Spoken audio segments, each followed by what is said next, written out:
Hi, everyone. My name is Jenna Nisa, and I'm so glad to be part of this class. I'm currently working toward my master's degree in school counseling and hold a bachelor's degree in education and a master's in gifted education. For the past 18 years, I've been teaching in the elementary setting, kindergarten, first grade, and gifted and talented programs for students in grades K through 5. Those experiences really shaped who I am as an educator and as a person. Over the years, I've realized how much I enjoy not only teaching, but also guiding students through personal growth, academic challenges, and big decisions about their future. That's what inspired me to pursue a degree in school counseling. My goal is to become a licensed school counselor, focusing on academic and career development, and later to earn my LPC license so I can counsel in the public sector as well.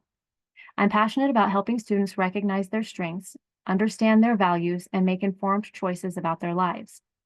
I want them to leave school not just academically prepared, but also self-confident and self-aware.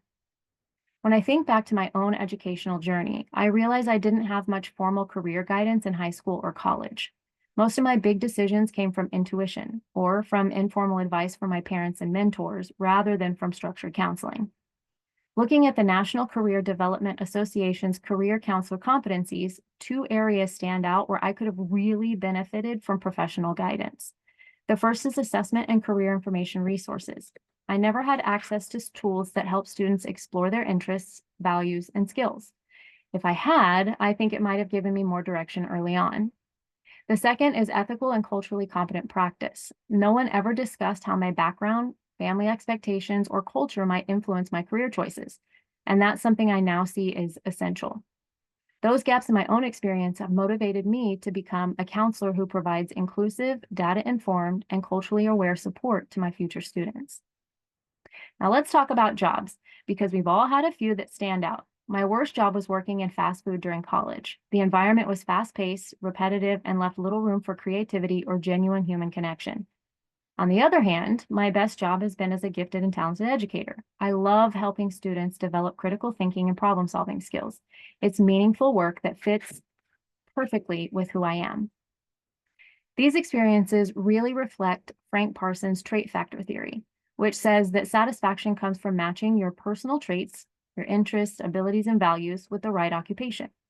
Parson once said, "The wise choice of a vocation depends on a knowledge of self, a knowledge of work, and true reasoning on the relations of these two groups of facts."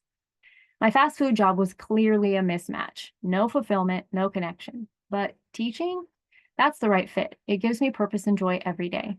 Of course, Parsons' theory has its limits. It tends to see career choice as a one-time event. In reality, our careers evolve as we do, which brings me to Donald Super's life career rainbow.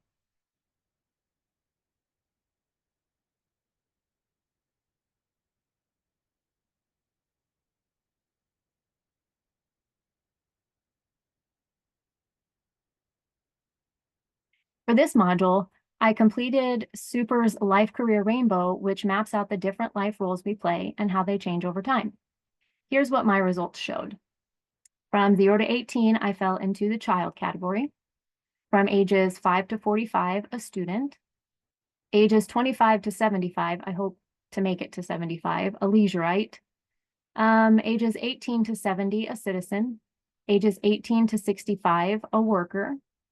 Ages 35 to 85 or beyond, a parent. Ages 30 to 85 and beyond, hopefully, a spouse. And ages 20 to 70, a homemaker.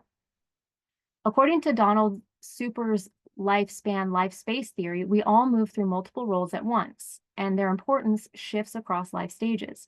Right now, my student and worker roles dominate my life. Between graduate school and full-time teaching, there's not much free time left.